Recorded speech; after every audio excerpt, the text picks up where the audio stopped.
बिस्मिल्लाहिर्रहमानिर्रहीम, अस्सलाम वालेकुम। आप देख रहे हैं स्पोर्ट्स फ्लिक्स, मैं हूं हमजा शफीक। तो जनाब, फीफा वर्ल्ड कप 2026 का पहला सेमीफाइनल आज खेला जाना। दोनों टीम्स यानी कि फ्रांस और स्पेन के माबैन तगड़ा मुकाबला एक्सपेक्टेड है। शायकीन फुटबॉल जो हैं वो रात 12 बजने का इंतज़ार कर रहे हैं, क्योंकि ये तारीख के ये फाइनल बिफोर द फाइनल वाली बात हो रही है। फ्रांस और स्पेन, इनमें से जो भी जीता वो फैंस की तादाद एक बहुत बड़ी लंबी कतार लगी हुई है इन दो टीम्स के पीछे। दूसरा सेमीफाइनल खेला जाना है कल, उसमें होना है जी पहली बार ऐसा होगा कि मेसी अगेंस्ट इंग्लैंड खेलेंगे, नहीं अर्जेंटीना वर्सेस इंग्लैंड, और मेसी इन हिज करियर पहली दफ़ा इंग्लैंड के खिलाफ खेलेंगे और ये मुकाबला कल होना है। साथ ही साथ हमने बात करनी क्रिकेट के वाले से, वो ये है कि जी ग्लोबल सुपर लीग में लाहौर कलंदर की टीम का ऐलान कर दिया गया है और शाहीन शाह अफरीदी को लंका प्रीमियर लीग खेलने की इजाज़त मिल गई। अब सवाल ये है कि क्या इन्हें ब्रेक दी गई थी, रेस्ट दिया गया था या ड्रॉप किया गया था, मामला क्या है। और अब ये LPL जो लंका प्रीमियर लीग की तारीखें हैं और उधर से टेस्ट मैच 25 से स्टार्ट होना है, ये बीच में कुछ क्लैश आ रहा है। तो कहीं ऐसा तो नहीं कि शाहीन शाह अफरीदी ने खुद रिक्वेस्ट की हो, क्योंकि LPL खेलने के लिए उन्होंने पहले से ही कांटेक्ट किया हुआ था। बहरहाल ये फैंस कह रहे हैं ऐसा। इसी पर बात करते हैं, हमारे साथ मौजूद होंगे senior sports analyst Ahmed Saeed sahab और साथ ही साथ हमें ज्वाइन करने के लिए तुनल साहब। अस्सलाम वालेकुम जी, welcome to both of you. जी वालेकुम। अली साहब, हुजूर शाहीन शाह अफरीदी को लंका प्रीमियर लीग खेलने की इजाज़त मिल गई है। अच्छा, वो उनको मीर भाई लेते हैं। अहमद सईद साहब, लंका प्रीमियर लीग खेलने की इजाज़त मिल गई है, आप बड़े खुश भी हैं उसमें, पहली दफ़ा पार्टिसिपेट कर रहे हैं। ज़ाहिर है किसी भी लीग में पहली दफ़ा जाना है खुशी का बायस है, तो आपको वो रिस्पेक्ट देते हैं, बड़ा प्रोटोकॉल देते हैं। ज़रूरी था जाना, वैसे रेस्ट कर लेते हैं। देखें, शाहीन अफरीदी को जब टीम से ड्रॉप किया गया था टेस्ट टीम से, तो उस वक्त तो ये कहा गया था कि ये ड्रॉप इसलिए किए जा रहे हैं कि इनके परफॉर्मेंस ख़राब है, और परफॉर्मेंस ख़राब होने की वजह से कोचेज़ ने इनको ये मशवरा दिया है कि ये डोमेस्टिक क्रिकेट खेलें और अपनी परफॉर्मेंस को जो है वो ठीक करें। तो इससे पहले भी हम अगर देखें तो बहुत सारे प्लेयर्स को ये कहकर ड्रॉप किया गया कि इनके परफॉर्मेंस ठीक नहीं है, इनके फिटनेस ठीक नहीं है, इनको हमने एक प्लान दिया है, ये उस प्लान के ऊपर अमल करेंगे। तो ये उस प्लान का पहला एपिसोड जो है ये आपके सामने, और पहला एपिसोड ये है कि शाहीन अफरीदी जो है वो लंका प्रीमियर लीग खेलने जा रहे हैं, और लंका प्रीमियर लीग में शाहीन अफरीदी कैंडी रॉयल्स की नुमाइंदगी करेंगे।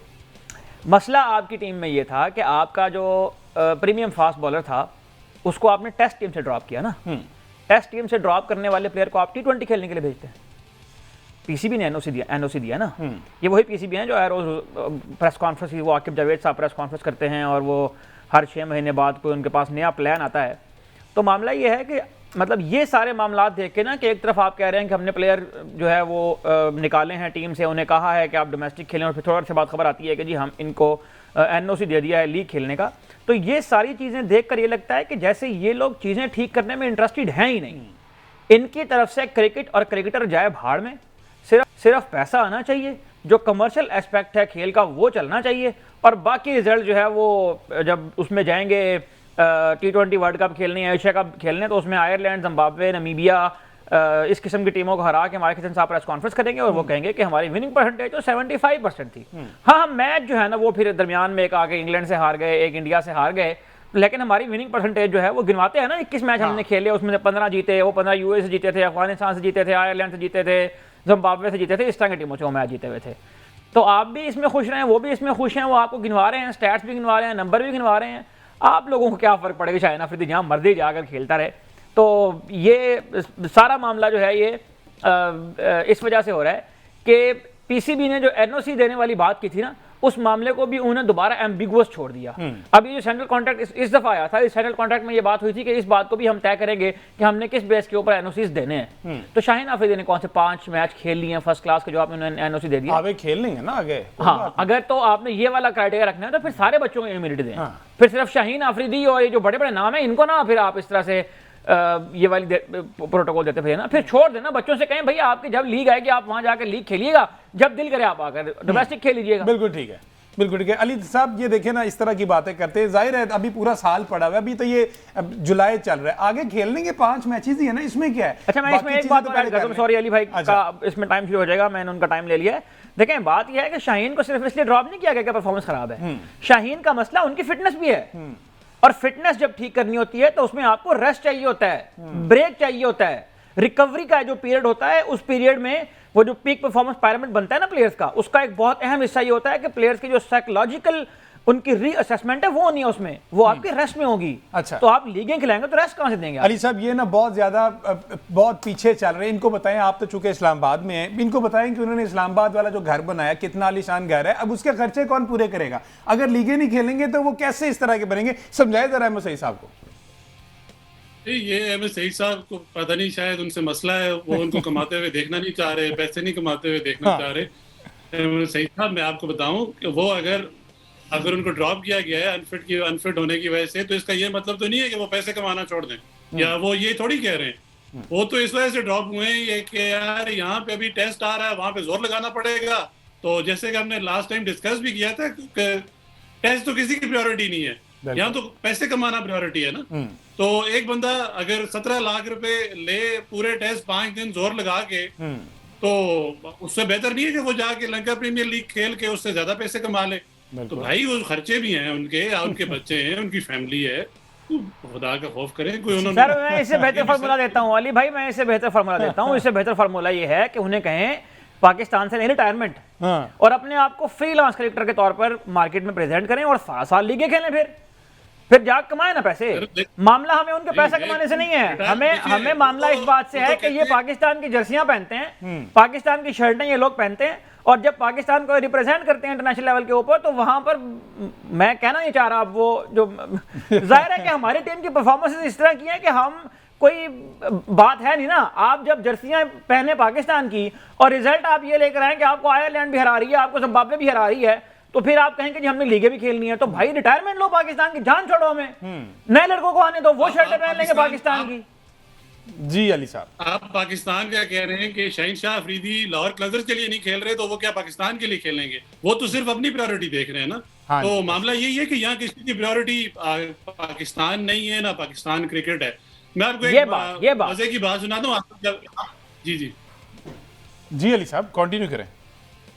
आकिब जावेद साहब से मेरी बात हुई, लास्ट टाइम हमने उनका इंटरव्यू किया, तो उनसे बात हुई, तो उन्होंने कहा है कि यार, मैंने उनका आपने बड़ी अच्छी टीम सेलेक्ट की है, तो मैंने तो अभी किया यार के बस क्या करें यार, कोई अभी हमारे पास कोई पीछे बैकअप भी नहीं है, तो तजर्बे तो करने पड़ेंगे। अब फिर उन्होंने कहा मैंने एक तजर्बा वो फैसलाबाद में भी किया था, तो उसके बाद जो हमारा हाल हुआ वो तुम्हारे सामने। तो फिर उन्होंने एक पॉडकास्ट में, आपको अभी रिसेंट आपको याद होगा, उन्होंने कहा कि पाकिस्तान में हम ज्यादा पाकिस्तान क्रिकेट के साथ ज्यादा एक्सपेरिमेंट नहीं कर सकते। तो मतलब तजाद देखे ना, एक बंदा कह रहा है कि हम एक्सपेरिमेंट कर रहे हैं और फिर कहता है कि एक्सपेरिमेंट नहीं कर सकते, तो अजीब है, समझ नहीं आती कि एक माइंडसेट क्या है। ना आपकी प्रायोरिटी क्रिकेट है, ना आपने प्लेयर की डेवलपमेंट पे काम करना है। आप जिस प्लेयर को ड्रॉप कर रहे हैं अनफिट करके, या कह रहे हैं कि आपकी performance up to the mark नहीं है, तो उसको फिर आप इसी तरह की लीग्स खेलने के लिए भी इजाजत दे रहे हैं। इसका मतलब ये सब ड्रामा हो रहा है ना, कोई आपने ड्रॉप नहीं किया, अगर फिटनेस की वजह से ड्रॉप भी किया तो उसको रीएप में डाले ना। हाई परफॉर्मेंस सेंटर आपने किस लिए रखे हैं? जब उनसे मैंने सवाल भी किया कि मैंने कहा कि ये आप देखें, अच्छा वो कहते हैं यार कि प्लेयर की अपनी भी कोई जिम्मेदारी होती है ना, अब ये बच्चे थोड़ी हैं इनको हम समझाएंगे। तो मैंने कहा सर आप मैनेजमेंट है, आप इस पे एक्शन लें। कह रहे हैं यार ये हाई परफॉर्मेंस सेंटर किस लिए रखे हुए हमने, यहाँ पे आएंगे ये अपनी परफॉर्मेंस ठीक करें। यहाँ पे लोग आते हैं, उनकी परफॉर्मेंस बेहतर होती है, तो इनकी दिन ब दिन खराब होती जा रही है। मतलब वो कसूरवार ठहरा रहे हैं प्लेयर्स को, वो कह रहे हैं कि बच्चे थोड़ी ही हैं। तो भाई आप किस लिए हो? हम बार बार ये बात करते हैं कि भाई मैनेजमेंट वो कह रही है कि यार ये इनको खुद समझना चाहिए। और आए दिन यहाँ पे एक्सपेरिमेंट किए जाते हैं, जबकि आकिब जावेद साहब कहते हैं कि क्रिकेट में आप ज्यादा एक्सपेरिमेंट नहीं कर सकते। तो आप इनके बयानात में तजाद देखें ना। और आप कह रहे हैं कि भाई इसी तरह यहाँ पे हर जगह पे लाड लें। आप कह रहे हैं कि वो पाकिस्तान क्रिकेट खेलना छोड़ दें शाहीन शाह अफरीदी, तो भाई पैसे या सेंट्रल कॉन्ट्रैक्ट कहाँ से आएगा, पैसा कहाँ से आएगा? यहाँ तो हर किसी की प्रायोरिटी पैसा कमाना है ना, तो पैसा तो कोई नहीं छोड़ता। तो आप यहाँ हम और आप गिला करते रहेंगे, यहाँ हम आप हमेशा ही रोते रहेंगे। प्रायोरिटी थी टेस्ट क्रिकेट कहाँ चली गई, कहाँ गई प्रायोरिटी? एक फिटनेस टेस्ट मेरिट पे हुआ तो आपके सारे ये so called premier fast bowler बाहर हो गए। कोई बंदा टेस्ट क्रिकेट नहीं खेलना चाहता सर। यहाँ पे आपने एक बेंचमार्क किया था कि हम टेस्ट क्रिकेट को एक बेंचमार्क बनाएंगे। मैंने उनको कहा कि आपने एक बेंचमार्क, आकिब जावेद साहब से मैंने सवाल किया, मैंने कहा आपने एक बेंचमार्क रखा था टेस्ट क्रिकेट, एक बंदा जो टेस्ट क्रिकेट में उस कैटेगरी में लाया नहीं करता उसको तो वो उन्होंने अजीब सा जवाब दिया। उन्होंने कहा यार देखो टेस्ट क्रिकेट और होती है तो ओडीआई और होती है। तो इसका मतलब है कि जो यहाँ पे अनफिट है वो वहां पे फिट हो जाएगा, या जिसकी यहाँ पे परफॉर्मेंस ठीक नहीं है, या यहाँ पे जो एक बेंचमार्क अचीव नहीं कर रहा, वो क्या ओडीआई पे अचीव कर लेगा? तो सर तजादात में दूसरी बात ये है कि वो मुनाफकत है, और कोई बंदा खुल के बात नहीं करता, कोई बंदा टैलेंट की बात नहीं करता, कोई बंदा अपने कहे हुए बातों में नहीं खड़ा होता। एक दिन एक बयान है, दूसरे दिन दूसरे बयान है, आप किस किस बात में इनको रोएंगे? बिल्कुल ऐसे देखें, इसमें बात यह है कि अभी थोड़ा अर्सा पहले आपको याद होगा, अगर आप टेस्ट क्रिकेट की बात करें तो लेगेसीज कैसे बनती हैं। पैट कमिंस और मिचेल स्टार्क के बारे में आपको पता है कि उन्हें आईपीएल कॉन्ट्रैक्ट छोड़ दिए थे एशेज सीरीज खेलने के लिए। तो प्रॉब्लम ये है कि आपकी जो रिक्वायरमेंट है ना, वो ये है कि आपने अभी थोड़ा सा पहले आपने खुद ही कहा ना कि टेस्ट क्रिकेट हमारी प्रायोरिटी है। तो टेस्ट क्रिकेट को ठीक करने के लिए आपको बैट्समैन चाहिए, आपको बॉलर चाहिए, आपको खिलाड़ी चाहिए। उन खिलाड़ियों में जो सबसे फाइनेस्ट जो आपके पास कुछ 4-5 नाम है, उनमें शाहीन अफरीदी है। अब शाहीन अफरीदी अगर उस प्लान को फॉलो नहीं कर पा रहे हैं जो उनको पीसीबी ने दिया था, या जो आके जावेद साहब ने, अली तलवन साहब जिस तरह से बता रहे हैं, अगर वो उस प्लान को फॉलो नहीं कर पा रहे तो उसका क्या तरीका क्या होता है? अथॉरिटी है ना, आप ले उनके खिलाफ एक्शन। फिर ये ना कहें कि हमने उनको रेस्ट करवाने के लिए टीम से बाहर भेज दी। आप उन्हें बताएं कि हमने उन्हें प्लान दिया था, वो उसको फॉलो नहीं कर पाए और हमने उनको सजा दी है। अभी बेन स्टोक्स वाला मामला सुना होगा आपने इंग्लैंड क्रिकेट बोर्ड के अंदर। बेन स्टोक्स से बड़ा नाम है पिछले 10 सालों में इंग्लैंड में? बिल्कुल नहीं। उसको उन्होंने जब टीम से निकाला है तो उन्होंने इसकी वजह बताई है कि ये वजह है कि उसने डिसिप्लिन ब्रीच किया है। एंड्रयू साइमंड्स आपको याद होंगे, दुनिया से रुखसत हो गए हैं, उनकी भी डिसिप्लिन का जब मसला बना, कितना करियर था, वर्ल्ड कप विनिंग प्लेयर था वो, उससे फाइनेंस ऑलराउंडर उस वक्त दुनिया में नहीं था। उन्होंने जब टीम से ड्रॉप किया तो बताया कि डिसिप्लिन ब्रीच किया है। इस तरह लेगेसीज बनती हैं, इस तरह बड़े इदारे खड़े होते हैं। और इधर हमारे सर अथॉरिटीज का ये हाल है कि तरले करते हैं जाके कि प्लीज टेस्ट मैच खेलने आपकी हमें जरूरत है, और वो आगे से बंदा डिटाई से कहता है कि नहीं मैंने नहीं खेलनी टेस्ट मैच, और फिर उसके हक में एक तरफ से वोट आता है कि भाई इसको तैयार ही 4 ओवर के लिए किया था, आप क्यों टेस्ट मैच के लिए इसको दे रहे हैं? तो ये अथॉरिटीज का है। ये क्या किस चीज की अथॉरिटी? आवेग आवा अली साहब बिगड़ा हुआ यहाँ पर, ये कोई इतना आसान नहीं है। मेरे ख्याल बेबस दिखाई दे रहे हैं आकिब जावेद साहब भी इस जगह पे। मुझे तो बेबस है तो खुदा का वास्ता मुझे तो ये भी लगता है कि पीसीबी चेयरमैन बेबस है इन प्लेयर्स के आगे। सर देखिए, मामला वही है ना कि अब ये बात इनसे करो तो इनको, जब इनसे इनकी परफॉर्मेंस पे सवाल करो तो ये कहते हैं यार कि प्लेयर को खुद समझना चाहिए। फिर वो अपनी कहानियां सुनाते हैं कि यार मैं जब होता था तो मैं ये करता था। तो भाई आप जब होते थे तो आपको प्लेयर्स ने सेट किया ना। आप मिसाल देते हैं कि यार जब मैं सिलेक्ट हुआ तो मुझे इमरान खान ने कहा यार कि आप ये कर लें, आप अपनी फील्डिंग देख लें, तो उस वक्त मैंने ना की। तो भाई आपको उस वक्त भी ग्रूम करने वाला था ना, आपको आपका कैप्टन ग्रूम कर रहा था, आपको बाहर मैनेजमेंट थी जो ग्रूम कर रही थी, आपको चांस दिए जा रहे थे। और जब से सबसे इंपॉर्टेंट बात उन्होंने की कि यार वहां पे रोल, जो प्लेयर का रोल है वो डिफाइन होता था। जब अभी अगर हम ये इनसे सवाल करें कि यहाँ प्लेयर का रोल, जब हमने लास्ट शो में भी के पास जहाँ आप टीम सेट करते हैं, आप टीम सिलेक्शन के लिए जाते हैं, किसी बंदे का रोल डिफाइन ही नहीं है। क्योंकि आप ये देखें कि एंड तक मिडिल ऑर्डर जो है वो आपका फाइनल नहीं होता। आप जब वहां पे प्रैक्टिस कर रहे होते हैं, जब आप कैंप लगाया होता है, उस वक्त तक आप पहले आप वहां पे टीम डिसाइड कर लें, उनको प्लेयर्स को, हर बंदे को रोल दे दें कि यार आपका ये रोल है, आपने आगे जाके ये करना है। जब टीम आखिरी दिन अनाउंस होती है, ना रोल डिफाइन है, ना कोई मैनेजमेंट को आप कसूरवार ठहरा सकते हैं। हर बंदा दूसरे पे बलि डालने के लिए, जिससे भी सवाल करें वो कहता है यार ये मेरा काम नहीं है, ये इसका काम है। फिर उनसे सवाल हुआ, उन्होंने कहा यार इसमें तो कुछ नहीं हो सकता, मुझे आए हुए 17 महीने हुए में, तो ये बाकी कोई इनके 7-7 8-8 महीने, तो अब इनसे सवाल करें। क्योंकि वो खुद कहते हैं कि यार एक बंदे को आप 3 साल के लिए लाएं और उसको अकाउंटेबल बनाएं। तो भाई 3 साल में भी आप क्या, आप किसको अकाउंटेबल बनाया आपने? बिल्कुल ठीक है। आप कहते हैं कि यार हमने शान मसूद को ड्रॉप किया या उनकी परफॉर्मेंस गिनाते हैं, तो किस बिना पे? या आप बाबर को लेके आए तो किस परफॉर्मेंस पे लेके आए? तो आप ये साथ बता तो दिया करें ना।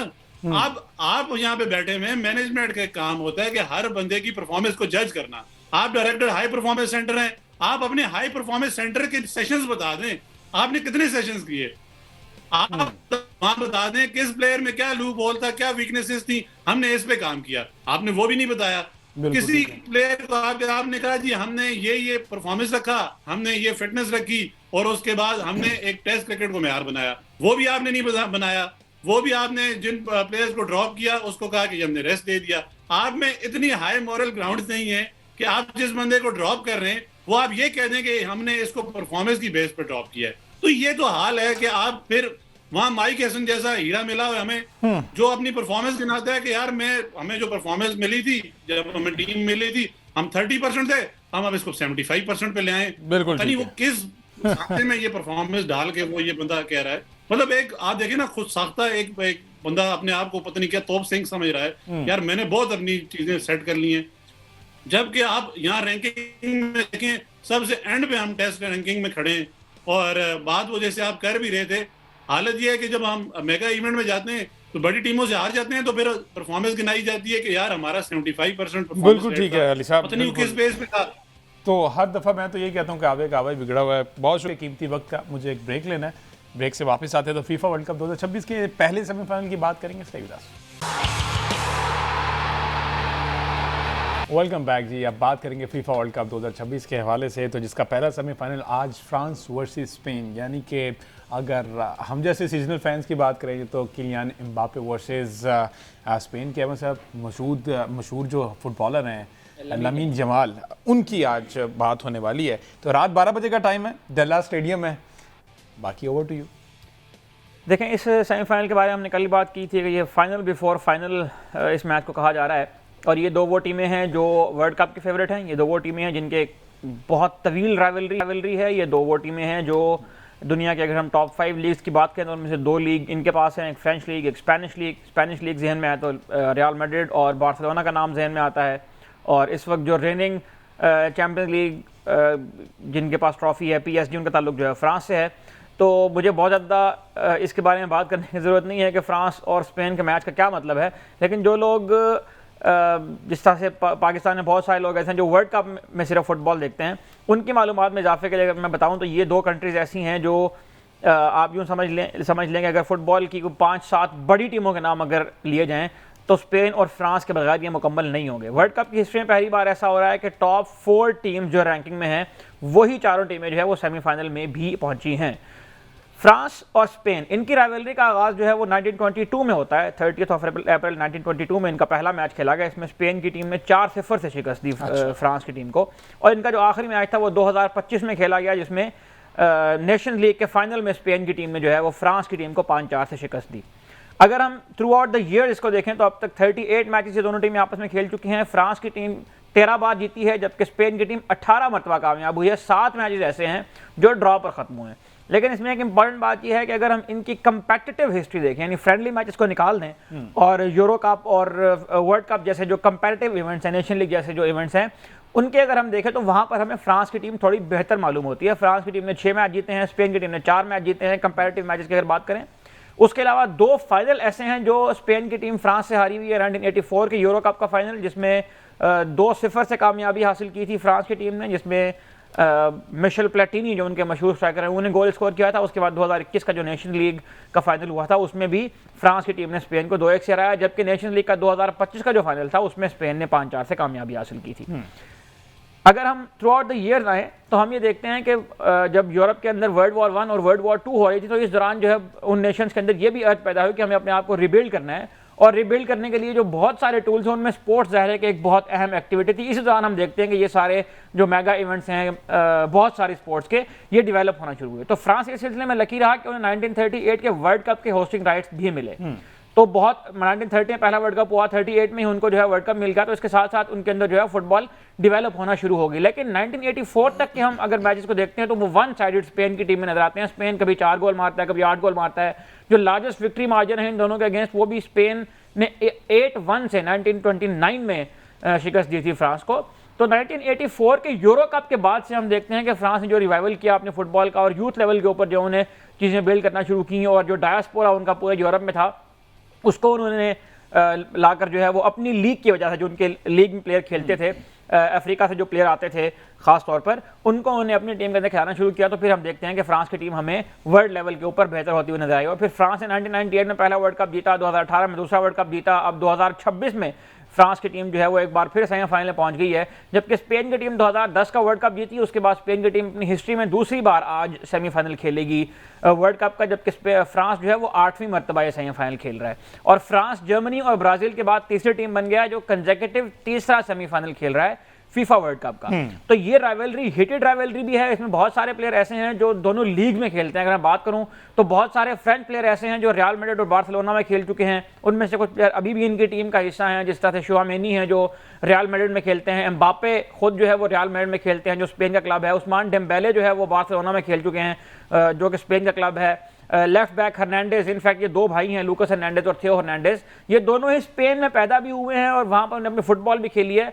और इस दूसरी तरफ अगर हम देखें तो बहुत सारे ऐसे प्लेयर हैं जो फ्रांस के मशहूर क्लब पीएसजी में, फैबियन रुइस जो उनके मिडफील्डर हैं स्पेन के, वो अपनी club football French club PSG की तरफ से खेलते हैं। सर्जियो रामोस एक बहुत मशहूर नाम है स्पेन के जो सेंटर बैक थे, वो वहाँ पर खेल चुके हैं, अंडर हरेरा वहाँ खेल चुके हैं, बर्नाट हैं वो वहाँ पर खेल चुके हैं। तो ये दोनों टीमें आपस में इस लिहाज से फेमिलियर हैं कि इनके बहुत सारे प्लेयर एक दूसरे को जानते भी हैं और पहले मुख्तलिफ टीमों में इकट्ठे भी ये खेल चुके हैं।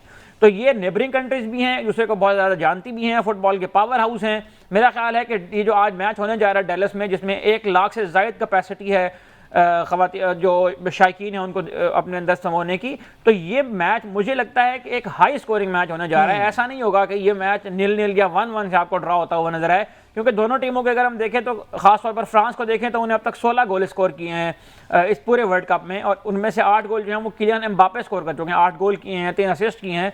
तो उस्मान डेम्बेले हैं वो भी गोल स्कोरिंग फॉर्म में हैं, अहम मौके पर आकर उन्हें भी गोल स्कोर किए हैं।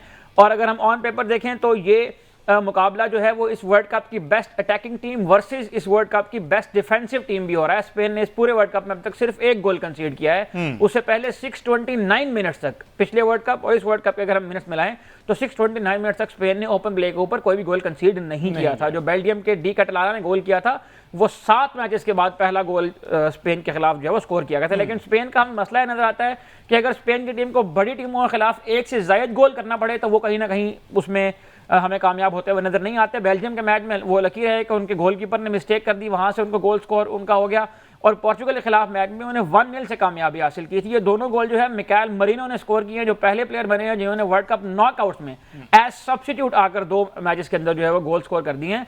तो ये मैच इस लिहाज से बहुत इंपॉर्टेंट है कि जो फ्रांस की हॉट फेवरेट टीम है उसको इस वर्ल्ड कप के सबसे बेहतर डिफेंस का भी सामना करना है। अच्छा, अब ये प्लेयर टू वॉच इन दोनों में से लामीन यमाल और किलियान एम्बापे के अलावा आप कौन सा थ्रू आउट द टूर्नामेंट अगर आप हम इसको देखें कि दोनों टीम्स में कौन कौन से प्लेयर ज्यादा एक्टिव दिखाई दिए? देखें फ्रांस की टीम के तो आप नाम लेते जाए तो नाम खत्म नहीं होंगे। उस्मान डेम्बेले हैं, माइकल ओलिसे हैं जिन्होंने इस वर्ल्ड कप में सबसे ज्यादा असिस्ट कर ली हैं, डिज़िरे डुए और बारकोला में से वो तय ही नहीं कर पाते कि हमने किसको खिलाना है। दोनों खिलाड़ी इतने टैलेंटेड हैं। मिडफील्ड में अगर आ जाए तो शुआमेनी हैं, उनके साथ कोने हैं, उनके साथ रैबियो एक ऐसे प्लेयर हैं कि जो इस टीम को, मतलब उनका नाम टीम शीट पर देखकर बहुत सारे लोग सवाल पूछते हैं कि रैबियो क्यों इस टीम में होते हैं। रैबियो एक ऐसे प्लेयर हैं कि जो इस टीम को बैलेंस फराहम करते हैं, खासतौर पर उस वक्त जब आपके अटैकर जो है वो तेज अटैक करने वाले हों तो काउंटर अटैक पर एक ऐसा प्लेयर चाहिए होता है जो अपोनेंट टीम को रोक के रखे। इस तरह के प्लेयर आमतौर पर डिस्कस नहीं होते क्योंकि उनका नाम ना असिस्ट शीट पे आता है ना स्कोर शीट पे आता है, लेकिन ये वो प्लेयर होते हैं जो टीम को बैलेंस फराहम करते हैं। तो रैबियो को आप देखें तो पूरा टूर्नामेंट उन्हें खिलाया भी है डिडियर डेस्चॉम्स जो उनके मैनेजर हैं फ्रांस के, और आज भी वो इंपॉर्टेंट रोल प्ले करेंगे क्योंकि स्पेन जो है वो मशहूर इस वजह से है कि वो मिडफील्ड को बहुत अच्छा कंट्रोल करते हैं। अच्छा। और ये मिडफील्ड की जो बैटल है अगर इसको आज अच्छे अंदाज में हैंडल करने में कामयाब हो जाती है फ्रांस की टीम, क्योंकि जब आप गोल स्कोर करने जा रहे होते हो तो कहीं ना कहीं उसमें यह खतरा होता है कि आप काउंटर अटैक पड़ जाए।